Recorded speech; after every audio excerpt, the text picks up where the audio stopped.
ನಮಸ್ಕಾರ. ನಾನು Vijayalakshmi. Heal with colour ಚಾನಲ್ಗೆ ಸ್ವಾಗತ.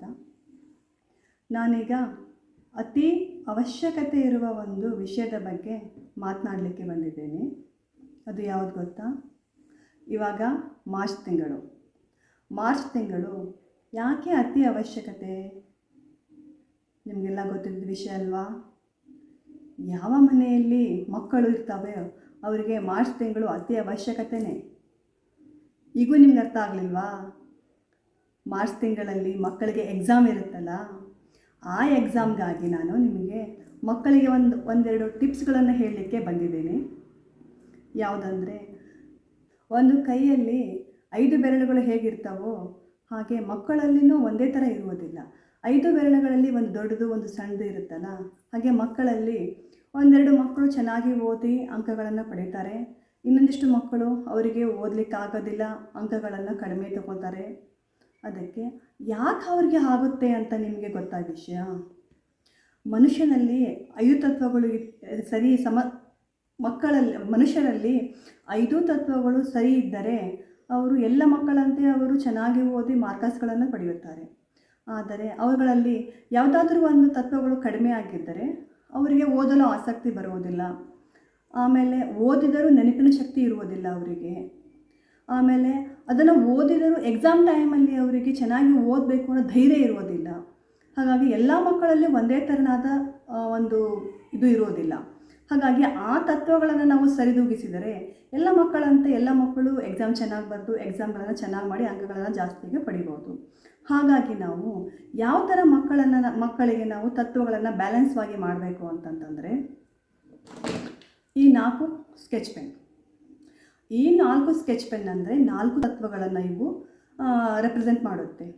ಮೊದಲನೇದಾಗಿ ರೆಡ್ ಸ್ಕೆಚ್ ಪೆನ್ ಏನನ್ನು ನಮಗೆ ರೆಪ್ರೆಸೆಂಟ್ ಮಾಡುತ್ತೆ ಅಂತಂದರೆ, ರೆಡ್ ಅಂತಂದರೆ ಡೈರೆಕ್ಷನನ್ನು ಚೇಂಜ್ ಮಾಡುತ್ತೆ.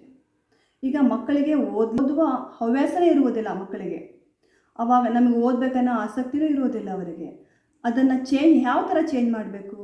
ಆ ಮಕ್ಕಳಿಗೆ ಈ ರೆಡ್ ಕಲರ್ ಸ್ಕೆಚ್ ಪೆನ್ ತೊಗೊಂಡು ಎಡಗೈ ನಡುವಿನ ಬೆರಳಿಗೆ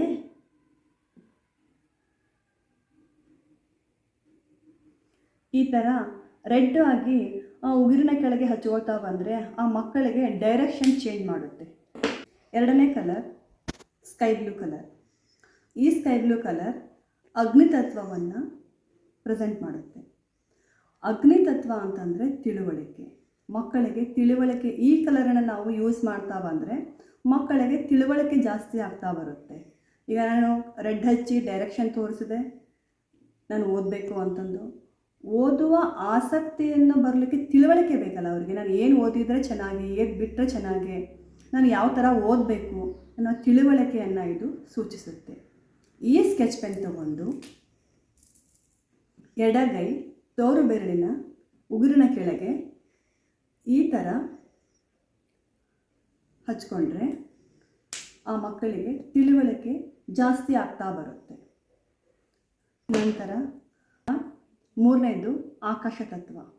ಈ ಆಕಾಶ ತತ್ವವನ್ನು ನಾವು ಯೂಸ್ ಮಾಡೋದ್ರಿಂದ ಏನಾಗುತ್ತೆ?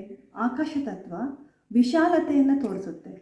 ವಿಶಾಲತೆ ಅಂತಂತಂದರೆ ಮಕ್ಕಳಿಗೆ ಸ್ಕೂಲಲ್ಲಿ ಒಂದೇ ಥರದ ಪಾಠ ಮಾಡೋದಿಲ್ಲ. ಹಲವಾರು ಥರದ ಪಾಠಗಳನ್ನು ಮಾಡ್ತಾರೆ. ಪಾಠಗಳಿರುತ್ತೆ, ಆಟಗಳಿರುತ್ತೆ, ಮತ್ತು ಎಲ್ಲ ವಿಷಯದ ಬಗ್ಗೆಯೂ ಸ್ಕೂಲಲ್ಲಿ ಅವರಿಗೆ ಹೇಳ್ತಾ ಹೋಗ್ತಾರಲ್ಲ. ಹಾಗಾಗಿ ಎಲ್ಲ ವಿಷಯವನ್ನು ತುಂಬಿಕೊಳ್ಳಲು ಅವರಿಗೆ ಸ್ಪೇಸ್ ಬೇಕು. ತಲೆಯಲ್ಲಿ ಸ್ಪೇಸ್ ಬೇಕು ಅಂತಂದರೆ ನಾವೇನು ಮಾಡಬೇಕಂದ್ರೆ, ನಮಗೆ ಆಕಾಶ ತತ್ವ ಇರಬೇಕು. ಈ ಆಕಾಶ ತತ್ವ ಸರಿಯಾಗಿದ್ದರೆ ನಾವು ಏನನ್ನೂ ಎಲ್ಲ ವಿಷಯಗಳನ್ನು ಓದಿದಾಗೂ ಅದರಲ್ಲಿ ನಮಗೆ ತಲೆಯಲ್ಲಿ ಇಟ್ಟುಕೊಳ್ಳಲು ನಮಗೇನಾಗುತ್ತೆ ಅಂತಂದರೆ ಸ್ಪೇಸ್ ಬೇಕಾಗುತ್ತಲ್ಲ, ಆ ಜಾಗ ಇರುತ್ತೆ. ಅವರು ಓದುವ ಒಂದು ಹವ್ಯಾಸ ಹೆಚ್ಚಿಗೆ ಆಗಿ ಓದ್ತಾರೆ. ಈ ಸ್ಕೆಚ್ ಪೆನ್ನನ್ನು ಬಲಗೈ ಕಿರುಬೆರಳು ಉಗುರಿನ ಕೆಳಗೆ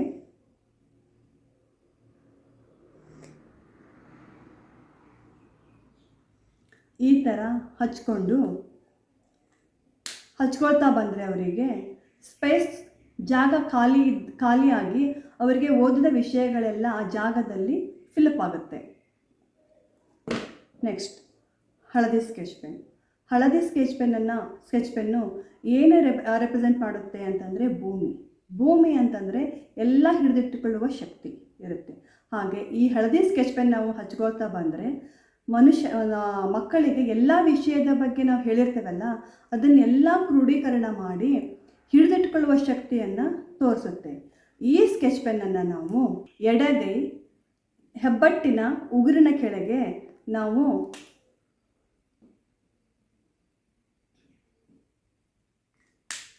ಈ ಥರ ಹಚ್ಕೊಳ್ತಾ ಬಂದರೆ ಹಿಡಿದಿಟ್ಟುಕೊಳ್ಳುವ ಶಕ್ತಿ ಜಾಸ್ತಿ ಆಗುತ್ತೆ. ಹಾಗಾಗಿ ಈ 4 ಸ್ಕೆಚ್ ಪೆನ್ಗಳನ್ನು ಹಚ್ಕೊಳ್ತಾ ಬಂದರೆ ಮಕ್ಕಳಿಗೆ ಏಕಾಗ್ರತೆ ಜಾಸ್ತಿ ಆಗಿ ಅವರಿಗೆ ಮುಂಬರುವ ಎಕ್ಸಾಮ್ಗಳಲ್ಲಿ ಚೆನ್ನಾಗಿ ಎಕ್ಸಾಮ್ ಬರೆದು ಅಂಕಗಳನ್ನು ಪಡೆದುಕೊಳ್ಳಲು ಸಹಾಯ ಮಾಡುತ್ತೆ. ಮುಂಬರುವ ವಿಡಿಯೋಗಳಿಗಾಗಿ ಶೇರ್ ಮಾಡಿ, ಬೆಲ್ ಬಟನ್ ಒತ್ತಿ, ಲೈಕ್ ಮಾಡಿ ಮತ್ತು ನಿಮಗೆ ನಾವು ಮುಂದೆ ಹಾಕುವ ವಿಡಿಯೋಗಳು ಯಾವ ಥರ ವಿಡಿಯೋಗಳು ಬೇಕು ಅಂತ ನಮಗೆ ಕಮೆಂಟ್ ಮಾಡಿದರೆ ಆ ಥರದ ವಿಡಿಯೋಗಳನ್ನು ನಾವು ನಿಮಗೆ ಹಾಕಲು ನಾವು ಸಹಾಯವಾಗುತ್ತದೆ. ಧನ್ಯವಾದಗಳು.